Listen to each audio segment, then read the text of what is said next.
Hello and welcome.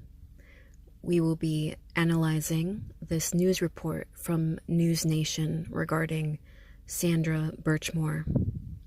And since the Karen Read case became a high-profile case, the Sandra Birchmore case has gained more attention because it involves the same individuals, not all of them, but similar individuals that were involved in the Karen Read case, namely the Canton Police Department, and their corruption, which is why they are currently under an audit as of July 5th, 2024. And it also involves Trooper Michael Proctor.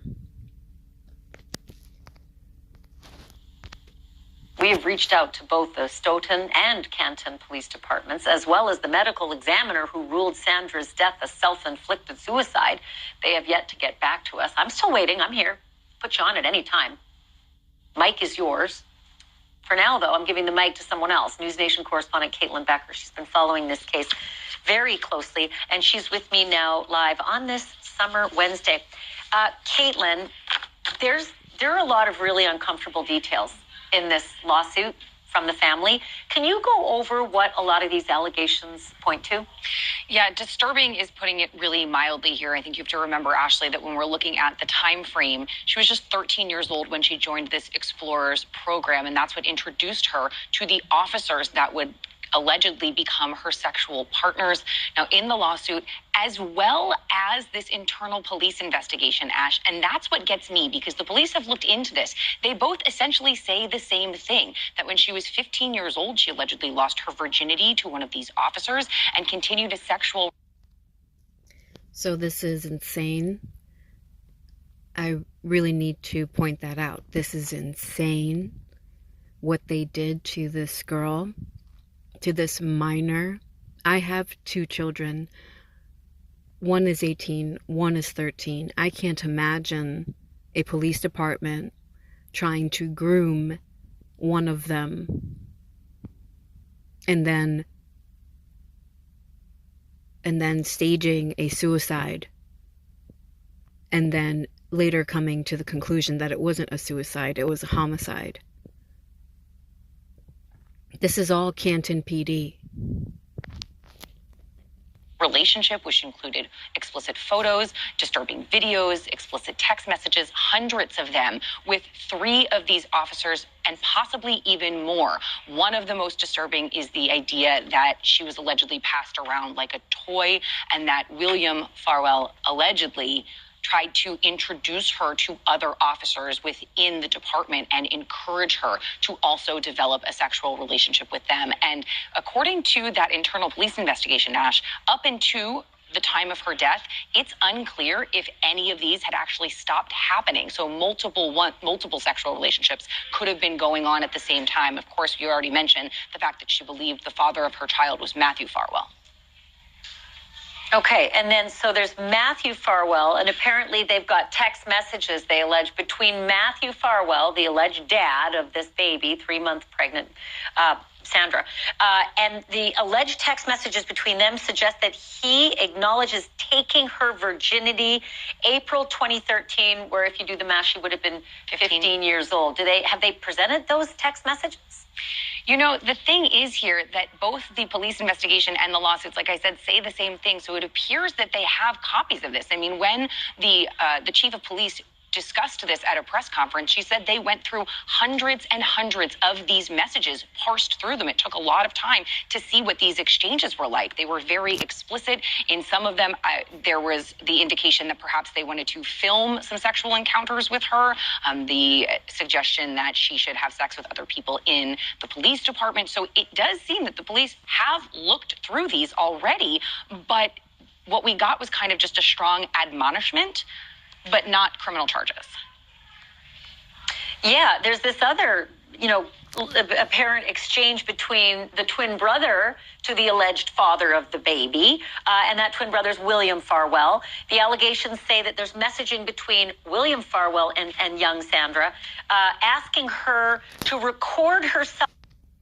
Can you imagine two police officers who are brothers and they are both willing participants in the sexual assault, underage sexual assault of a female they groomed together, and that potentially other police officers are involved in her grooming and in her sexual assaults?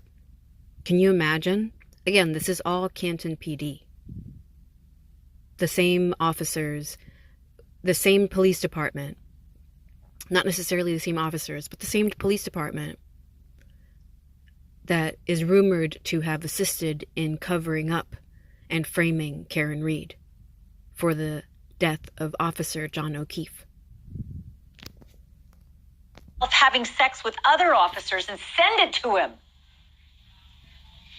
And they were all seemingly aware that their coworkers, or in this case, siblings, were all engaged in a sexual relationship with this one person. And actually, some of these things actually happened on the job. There were allegations and indications in these messages that they actually happened inside of some of the police cruisers. So it's really, really disturbing stuff. And again, police have all of this information. They have all the evidence. So it's mind-boggling that there haven't been charges.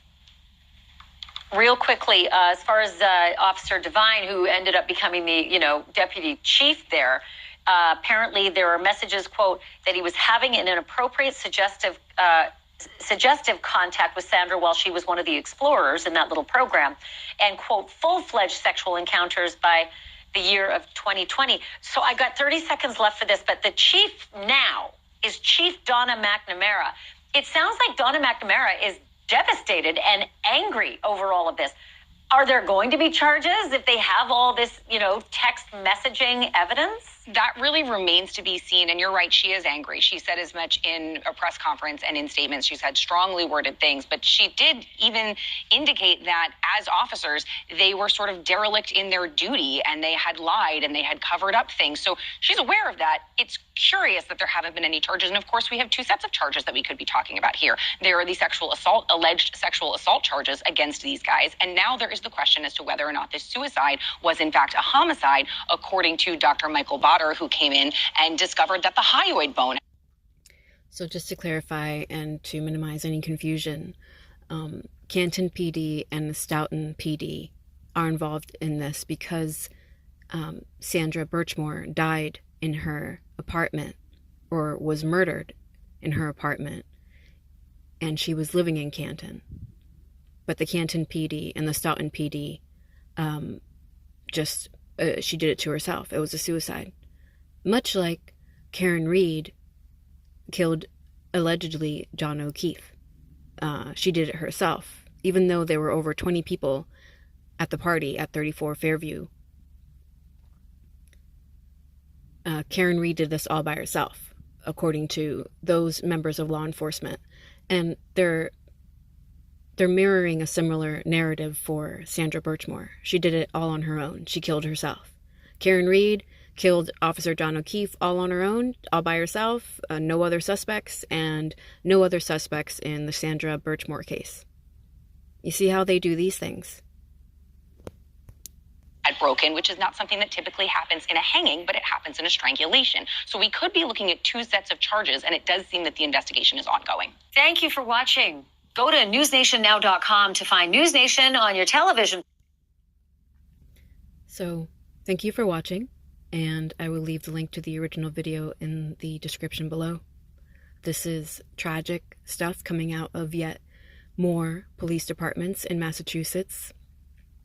To me, the corruption seems systemic at this point, and thank goodness that Karen Read's case is such a high-profile case, because hopefully it will provide the momentum needed to open everyone's eyes on other cases, on other wrongful convictions, on other alleged deaths and suicides that were actually murders or cover-ups. It's really sad that taxpayers pay these people to protect them and to keep them safe, only for them to turn around and frame people and accuse people of things they didn't do. This is not the world that anyone should have to live in. Thank you for watching.